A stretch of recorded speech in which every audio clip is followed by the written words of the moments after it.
present one of art history's greatest masterpieces. Mwah!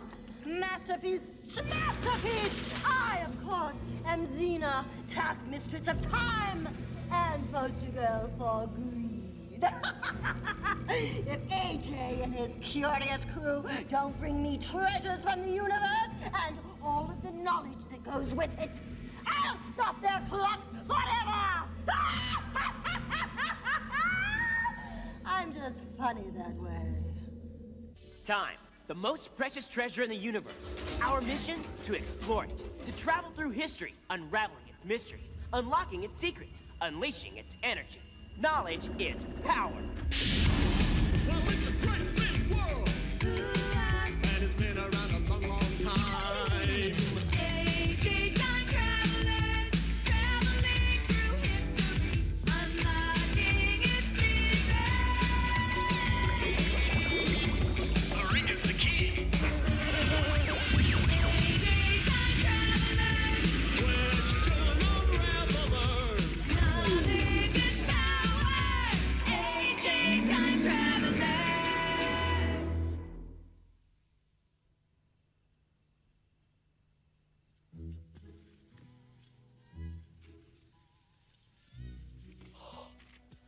Look at that, Mother. I can see myself in it. You better keep polishing, dear. AJ, doing a little cycling, I see, huh? Pedaling the old two-wheeler? I hope you didn't forget to wear your helmet. Oh, I don't wear that thing. It looks goofy and it messes up my hair. Son, don't you think hurtling over the handlebars into an oncoming truck might mess up your hair even more? Don't knock smashing into a windshield until you tried it. It's quite a rush. Dad, I've been riding a bike since I was a kid, and I've never fallen once. Don't worry, I'm careful. I was the same way when I was his age. My parents couldn't get me to wear a helmet either. But you never learned to ride a bike, dear. Oh, it wasn't for biking. I used to jump on my bed a lot. We had very low ceilings. Look, there I am again.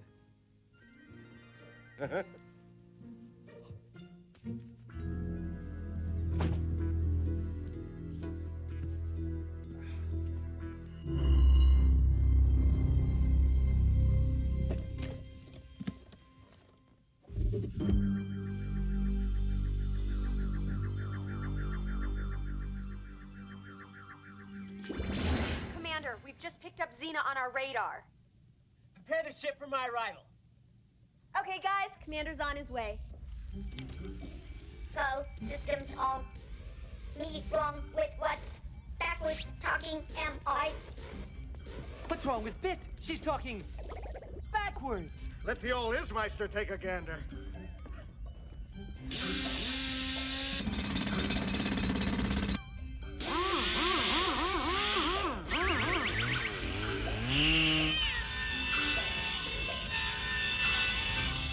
Good work, Izzy. That ought to do it. All systems go. You fixed me, Izzy. Thank you. Much very welcome. Commander, we're as ready as we're going to get. But are you ready for me?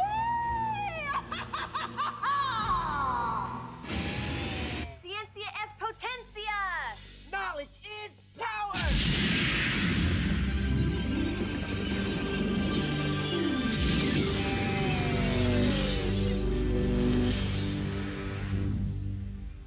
Welcome aboard, AJ. Good to be back, Maria.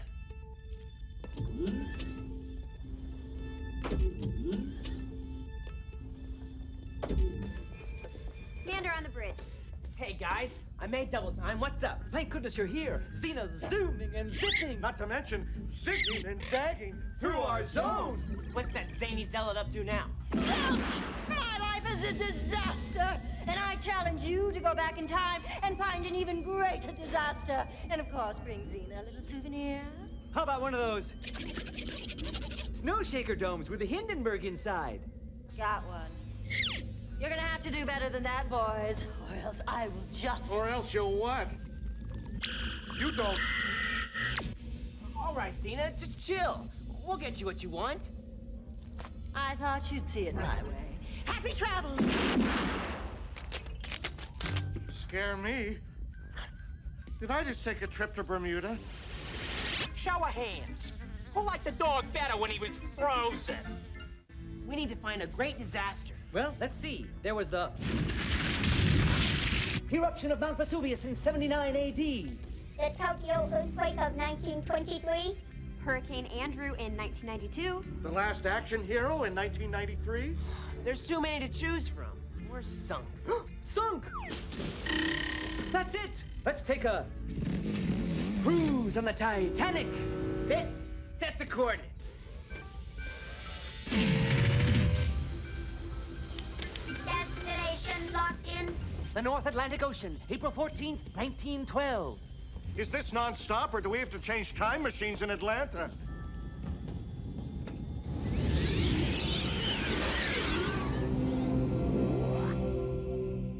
Time Tower, this is the Kairos, requesting clearance for departure.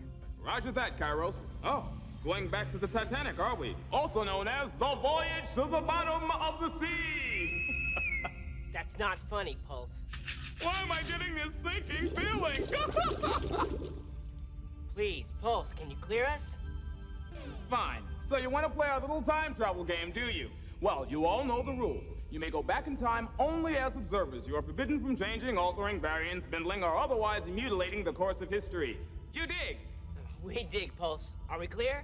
You're cleared direct to latitude 4146, longitude 50.14, and timeitude 1912. Proceed to pass re-entry platform 39er. Next stop, the Titanic. Enjoy your cruise! Let's blast into the past.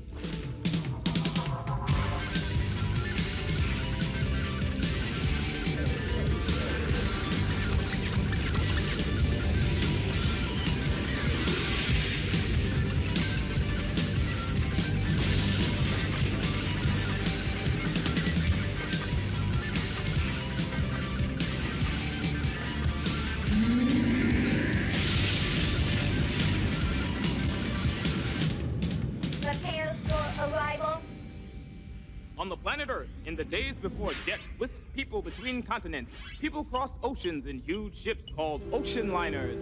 These liners were floating palaces that carried the rich in great luxury. But the greatest and most luxurious luxury liner of them all was the RMS Titanic.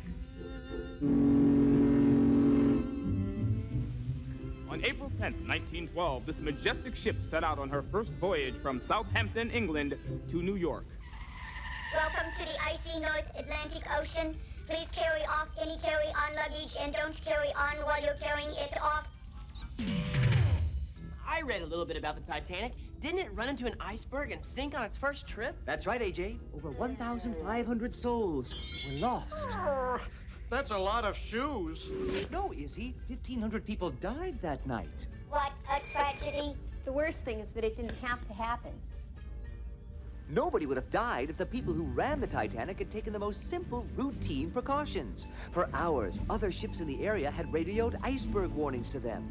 If they had listened to the warnings and slowed down, they could have seen the iceberg in time and steered around that mountain of ice. But they chose to ignore the warnings and go full speed ahead. Why? Guess they thought that the laws of nature didn't apply to them.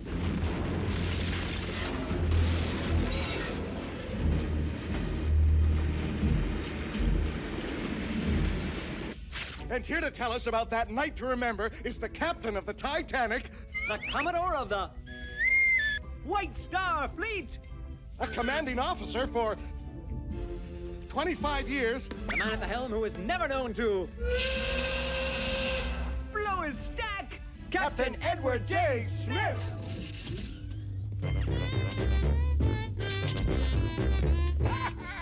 What is this vessel? And is it unsinkable? This is the Time Machine Kairos. I'm Commander A.J. Malloy. I'm Ollie, and this is a long story. Ah! Why, this champagne must be for you. How's that for service? I've never fetched champagne before. Ah, well, I've got to get back. We've got a conga line stretching from the forecastle to the poop deck. Wait, Captain! We want to know all about the Titanic! Titanic, my dream boat. Oh, what a party. The passengers having a wonderful time, and why shouldn't they? They're on the biggest, fastest, safest ship afloat. Are you sure it's safe? That's what I said. Our motto, unsinkable, or your money back. Excuse us, Captain.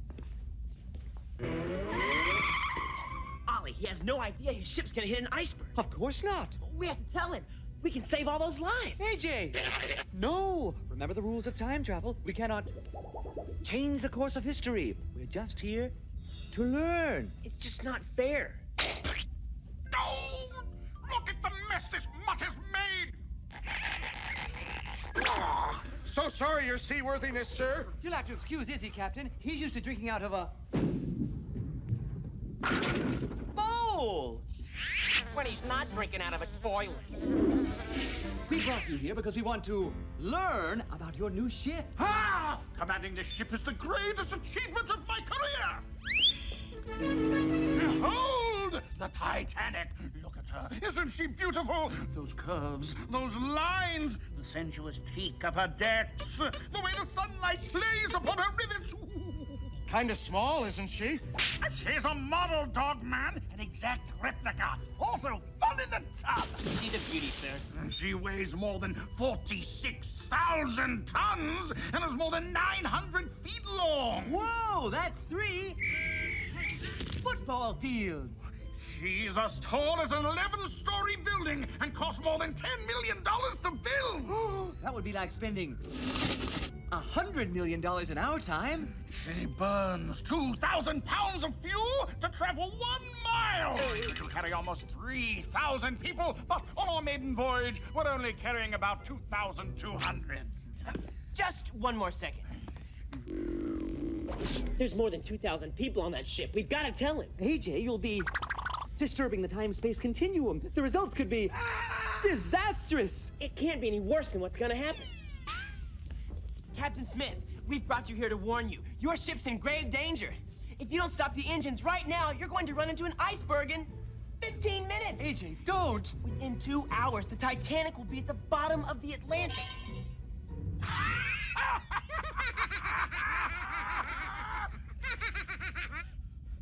Why am I laughing? Laugh, and the world laughs with you. Storm around some steaming garbage, and you're on your own. But it's true. Preposterous! The Titanic is unsinkable! Let me show you. First of all, she has a double bottom, so even if an iceberg were to make a hole in the ship, there's still another bottom to keep the water out. Second, her hull, that's the body of a ship, is divided into 16 watertight compartments, and even if 2 of these compartments are filled with water, the ship will not sink. I see the Titanic has lifeboats. Are there enough for all the passengers? Well, no. There's enough for about half of them, but who cares? The ship is unsinkable! We just have the lifeboats because they look snazzy. Captain Smith, I can prove your ship's going to sink. Please, AJ, no! I have to, Ollie. This is a time telescope. With it, you can see any time, any place. I'm setting it for tomorrow morning, the bottom of the Atlantic, 2.5 miles down. Take a look and tell me what you see. I see a ship on the bottom of the ocean. Why, there's a wine bottle, a coffee cup. That's interesting. A crystal chandelier, remarkably like the one in our dining room. And look, there's my champagne bucket. Our champagne bucket? My word! That is my ship. And you say this will happen tonight? If you don't act quickly.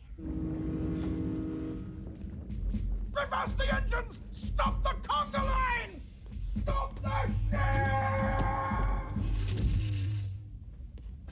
You shouldn't have interfered, AJ. I had to, Ollie. I couldn't just stand there and not help. It's wrong to let all those people die when we have the power. Oh, no! Come on, Izzy! I told AJ not to disrupt history. Boss checking genealogical vectors to Titanic passenger list. There it is! AJ's family tree. We didn't have a family tree, though we did have a fire hydrant we were very attached to. No, Izzy. This family tree charts the history of AJ's family, from the present back to the turn of the century, before the Titanic was even built. Aha! Look at this. Andrea McCarty, AJ's great-great-grandmother, was married to a man named Jacob McCarty, who was on the Titanic and died that night to remember. A few years later, she married again, this time to Chester A. Malloy, AJ's great-great-grandfather. I don't get it. Don't you see?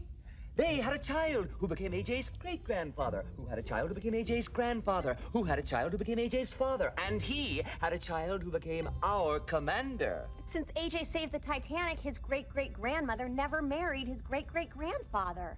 That means AJ was never born. No, I get that. What I don't get is Barney. It's just a guy in a dinosaur suit. For once, I gotta agree with the guy in a dog suit. The tapestry of time is woven together. When you break even one strand, the whole thing unravels. When AJ changed history, he upset the balance of nature. It's not nice to fool Mother Nature. Oh, you mean we'll never see AJ again? No, Izzy, there's one thing we can do. Bit, set this thing back 15 minutes. There's more than 2,000 people on that ship. We've got to tell him. AJ, you'll be disturbing the time-space continuum. The results could be disastrous. It can't be any worse than what's gonna happen. Captain Smith, we've brought you here to warn you. To warn you that the shrimp that you're barbecuing on the Titanic's promenade deck is burning. It is! I'll see to it right away! Thank you for telling me! Overcooked shrimp could ruin an entire trip. Conga!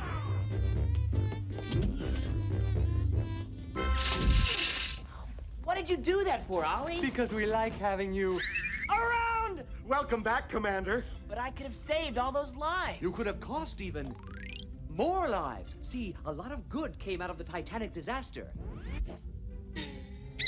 An international ice patrol was set up to look out for icebergs. Ships were required to stay in radio contact around the clock. After the Titanic, no ship ever left port without enough lifeboats for every passenger, and lifeboat drills became mandatory on every ocean voyage.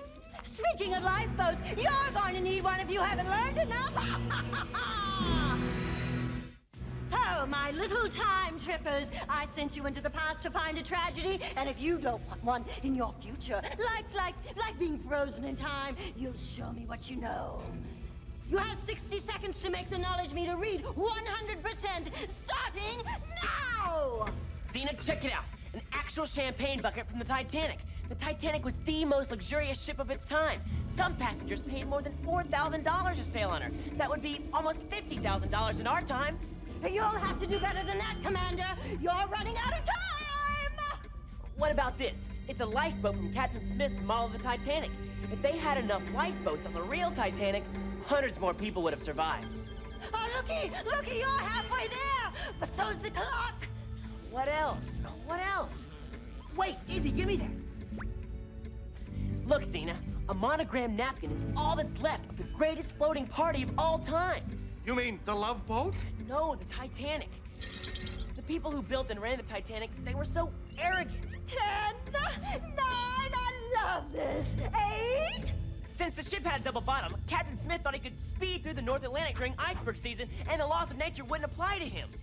And they had to burn a ton of coal to move the Titanic 1 mile. Oh, you win, but I'll take the napkin.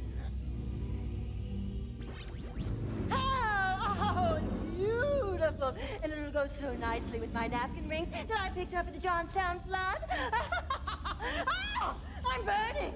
Oh, I'm burning. You time twits have ruined my beautiful greediness. What is it about that woman that I just don't like? Everything.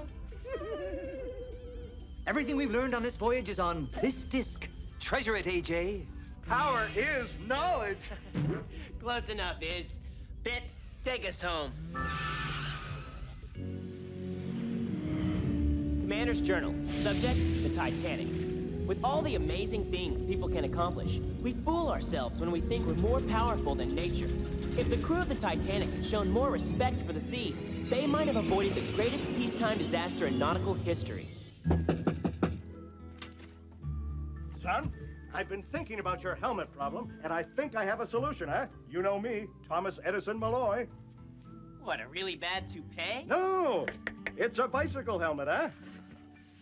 You say your helmet really messes up your hair. Well, with this, when you're done riding, you just leave the helmet on. And... Look like a total geek? Huh? Yeah? Oh, what was I thinking? Don't worry, Dad. I think I'll just wear my regular helmet and carry a comb. You do that, son. I'll glue this hair back on the dog.